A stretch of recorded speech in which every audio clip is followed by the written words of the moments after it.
Hey everyone, welcome to another video. Today we're going to talk about issue number 2 of The Fall of the House of X, written by Jerry Duggan.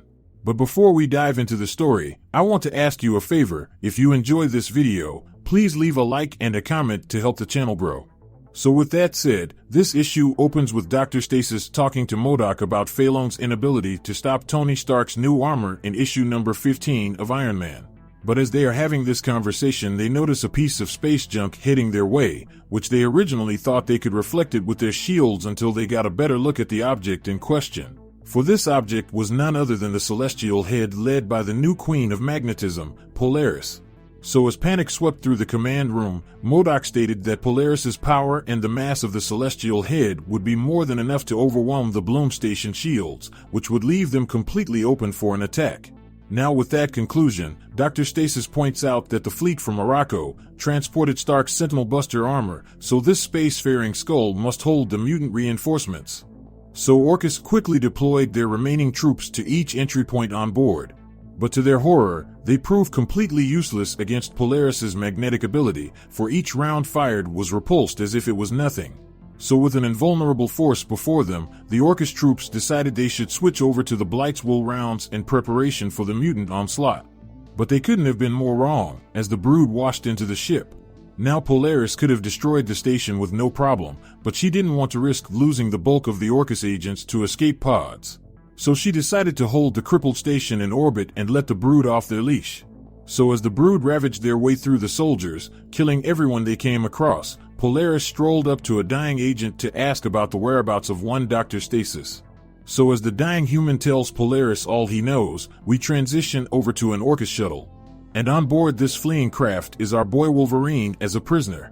Now at this point in the story, these Orchis soldiers do not want to retreat. In fact, they are planning on docking on the station in order to provide support despite not hearing back from their command. So as these headstrong agents are about to touch down, one among them reveals himself to be Colossus, and before they knew it, Wolverine and his friend were taking out everyone. And while the bloodbath ensued, Nightcrawler bamfed his way onto the shuttle and helped eliminate the remaining agents. And once completed, Kurt reveals that his main mission moving forward is to find and escort Firestar. So with that out there, Colossus tells Wolverine and Kurt to get behind him. Because as soon as they docked and the doors opened, the Orchis soldiers opened fire on them, but that wall of bullets was short-lived as the brood caught them off guard and ripped them apart. Now, this was something none of the three expected, because this whole brood invasion was something Polaris improvised ever since their plans were moved up. And as for her goal, that was simple, to kill Orchis leadership and toss the remainder of the station into the sun.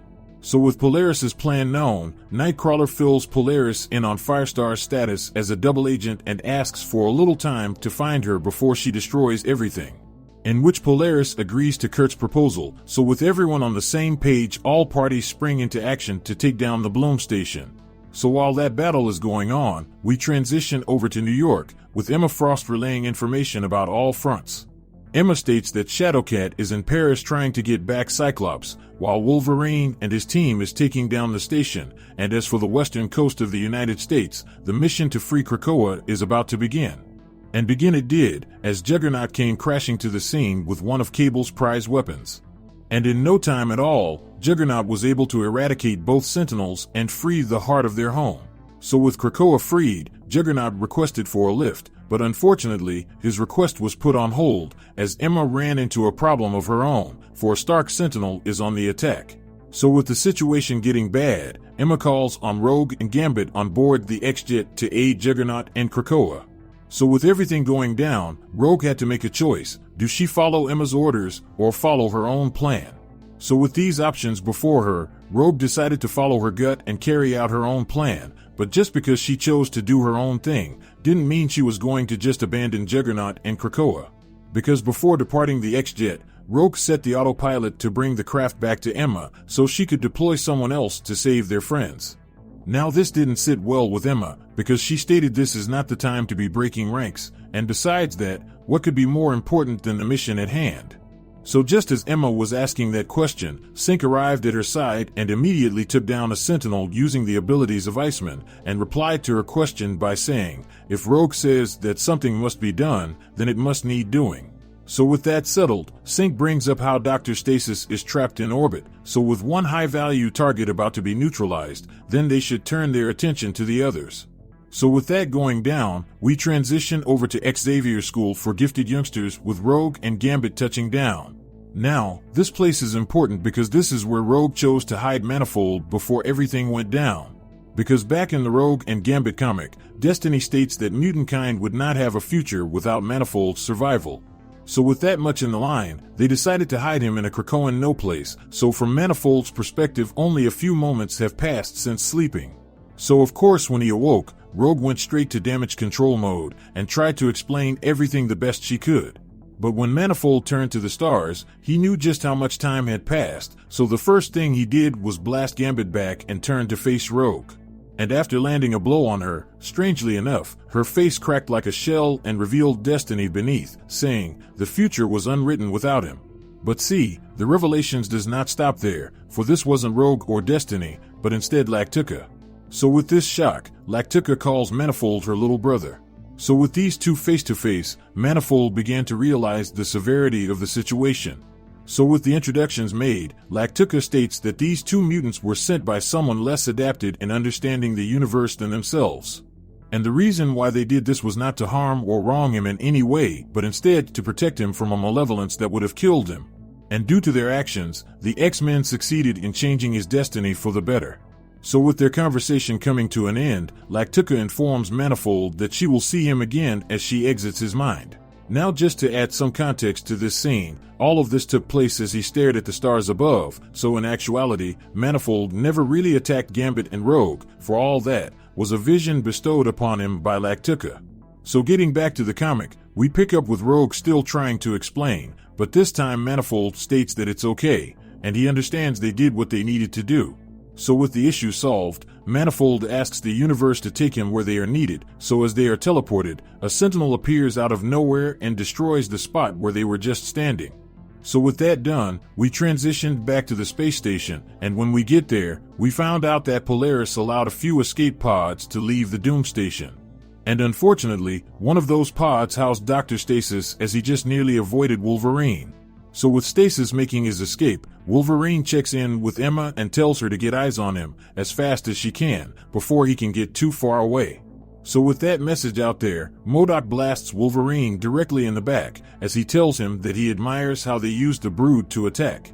So with Logan hurt on the ground, MODOK followed Stasis and made a hasty retreat.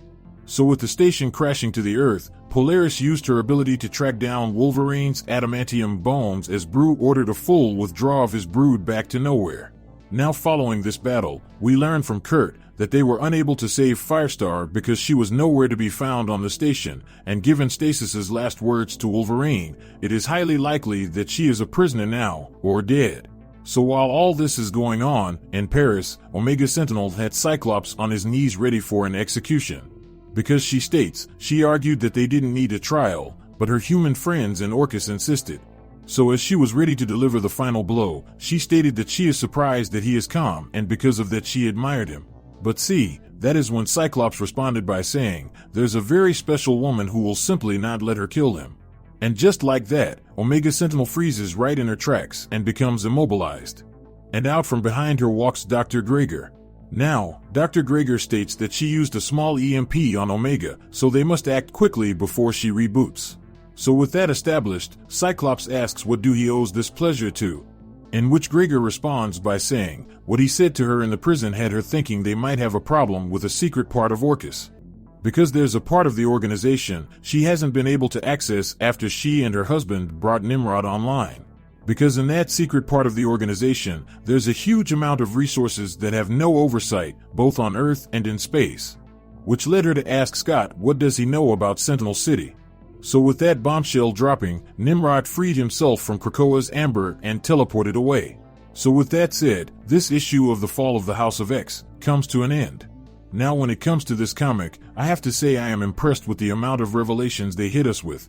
And when it comes to Polaris, she completely wrecked shop on Orchis, but I am a little upset that the mutants were unable to take out at least one major player from the board. And when it comes to major players, I am excited that Manifold was able to rejoin the fight. And speaking of him, his interaction with Lactuca was something I didn't expect, because, through their conversation, we were able to get a small peek into how their power sets are closer than I previously assumed. And as for Dr. Gregor, I knew she was going to make a move against Nimrod and Omega based on the way she was looking at them during their last meeting, but I didn't expect it to be so soon.